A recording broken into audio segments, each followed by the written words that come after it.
ಇವತ್ತು ವಿಶೇಷ ಕ್ಯಾಬಿನೆಟ್ ಸಭೆ ನಡೆಯಿತು. ಈ ಸಭೆಯಲ್ಲಿ ಇದೊಂದೇ ವಿಚಾರ ಚರ್ಚೆ ಮಾಡಿದ್ದೀವಿ. ಕಳೆದ ಕ್ಯಾಬಿನೆಟ್ನಲ್ಲೂ ಕೂಡ ಚರ್ಚೆ ಅಪೂರ್ಣ ಆಗಿತ್ತು. ಈ ಸಭೆಯಲ್ಲಿ ಚರ್ಚೆ ಮಾಡಿ ಸುಮಾರು 12:45 ಇಲ್ಲಿವರೆಗೆ ಚರ್ಚೆ ಮಾಡಿದ್ದೀವಿ. ಒಂದು ತೀರ್ಮಾನಕ್ಕೆ ಬಂದಿದ್ದೇವೆ. ರೈತರ ಜೊತೆಲೂ ಕೂಡ ಮಾತಾಡಿದ್ದೀವಿ, ರೈತ ಸಂಘಟನೆಗಳ ಜೊತೆಲೂ, ಹೋರಾಟ ಸಮಿತಿಯವ್ರ ಜೊತೆಲೂ ಮಾತಾಡಿದ್ದೀವಿ, ಕೆಲವು MLAಗಳ ಜೊತೆಲೂ ಕೂಡ, ಆ ಭಾಗದ MLAಗಳ ಜೊತೆಲೂ ಕೂಡ ಮಾತಾಡಿದ್ದೀವಿ. ಮತ್ತು MB ಪಾಟೀಲು, ಶಿವಾನಂದ, ತಿಮ್ಮಾಪುರ, JT ಪಾಟೀಲ್ MLAಗಳು, ಬೇರೆಯವರು, ಮತ್ತು BJP MLAಗಳು ಕೂಡ ಜೊತೆಲೂ ಕೂಡ ಮಾತಾಡಿದ್ದೀವಿ. ಸೊ ಅವರ ಅಭಿಪ್ರಾಯದ ಪ್ರಕಾರ ಮತ್ತು ರೈತ ಸಂಘಟನೆಗಳ ಅಭಿಪ್ರಾಯದ ಪ್ರಕಾರ ನಮಗೆ ಕನಿಷ್ಠ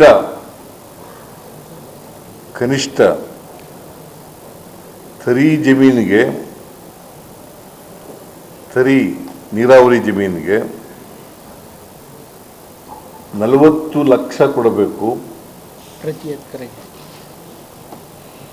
ಖುಷ್ಕಿ ಜಮೀನಿಗೆ ಅಂದರೆ ಒಣ ಭೂಮಿಗೆ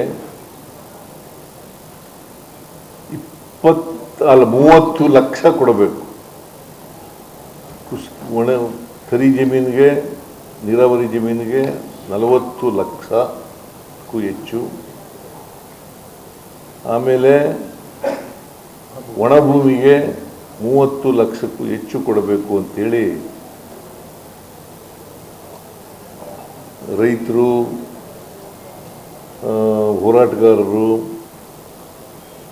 ಮಂತ್ರಿಗಳು, MLAಗಳು, ಆ ಭಾಗದವರು ಹೇಳಿದ್ದಾರೆ. ನಾವು ಇವತ್ತು ತರಿ ಜಮೀನಿಗೆ 40 ಲಕ್ಷ ಕೊಡಬೇಕು ಅಂತ ತೀರ್ಮಾನ ಮಾಡಿದ್ದೀವಿ. 40-30. ಆಮೇಲೆ ಒಣ ಭೂಮಿಗೆ 30 ಲಕ್ಷ. ಪ್ರತಿ ಎಕರೆ. ಒಣ ಭೂಮಿಗೆ 1 ಎಕರೆಗೆ 40 ಲಕ್ಷ, 30 ಲಕ್ಷ ಕೊಡಬೇಕು ಅಂತ ಹೇಳಿ ಇವತ್ತು ಕ್ಯಾಬಿನೆಟ್ನಲ್ಲಿ ತೀರ್ಮಾನ ಮಾಡಿದ್ದೇವೆ. ಆಮೇಲೆ ನಾಲೆ ತೋಡಲಿಕ್ಕೆ, ಕಾಲುವೆ, ನಮ್ಮ ಕಡೆ ನಾಲೆ ಅನ್ನೋದು, ಕಾಲುವೆ ತೋಡಲಿಕ್ಕೆ ಸುಮಾರು 51,000 ಎಕರೆಗೂ ಹೆಚ್ಚು ಜಮೀನು ಬೇಕು. ಈಗಾಗಲೇ ಕೆಲಸ ಪ್ರಾರಂಭ ಆಗಿದೆ. ಸುಮಾರು ಎಷ್ಟು ಲಕ್ಷ ಎಕರೆ, ಎಷ್ಟು ಸಾವಿರ ಎಕರೆ ಈಗ? 23,000 ಎಕರೆ ಈಗಾಗಲೇ. 23,000 ಎಕರೆ ನೋಟಿಫಿಕೇಶನ್. 23,000 ಎಕರೆ ಆಗಿದೆ. 23,631 ಎಕರೆಗೆ ಆಗಿದೆ. ಅದು ಆಲ್ರೆಡಿ ಆಗಿದೆ ಸರ್. ಆಗಿದೆ, ಕಾಲುವೆ ಆಗಿದೆ. ಸೊ ಇದಕ್ಕೆ ಪರಿಹಾರ ಒಣ ಭೂಮಿ ಜಾಸ್ತಿ ಇರ್ತಕ್ಕಂಥದ್ದು, ಅದಕ್ಕೆ 25 ಲಕ್ಷ ರೂಪಾಯಿ ಕೊಡಬೇಕು ಅಂತ. ಯಾಕೆ? ಆಮೇಲೆ ತರಿ ಜಮೀನಿಗೆ 30 ಲಕ್ಷ ಕೊಡಬೇಕು ಅಂತ ತೀರ್ಮಾನ ಮಾಡಿದ್ದೀವಿ. ತರಿ ಜಮೀನಿಗೆ 30 ಲಕ್ಷ,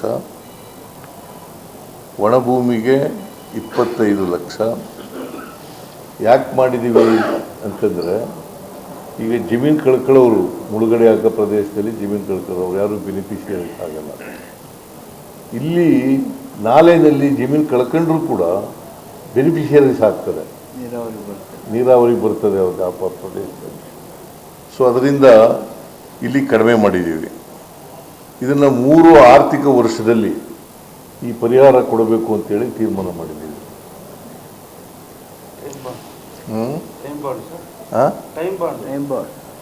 3 ಆರ್ಥಿಕ ವರ್ಷದಲ್ಲಿ ಈ ಪರಿಹಾರನ ಕೊಡಬೇಕು ಅಂತೇಳಿ ತೀರ್ಮಾನ ಮಾಡಿದ್ದೀವಿ. ಮತ್ತು ಕನ್ಸೆಂಟ್ ಅವಾರ್ಡ್ ಮಾಡ್ತಕ್ಕಂಥದ್ದು, ಕನ್ಸೆಂಟ್ ಅವಾರ್ಡ್ ನಮ್ಮ ಎಲ್ಲ MLAಗಳು, ರೈತ ಪ್ರತಿನಿಧಿಗಳು, ರೈತ ಹೋರಾಟಗಾರರು, ಮಂತ್ರಿಗಳು ಎಲ್ಲರೂ ಕೂಡ ಹೇಳಿದ್ದಾರೆ. ಅವ್ರನ್ನ ಒಪ್ಪಿಸಿದೆ.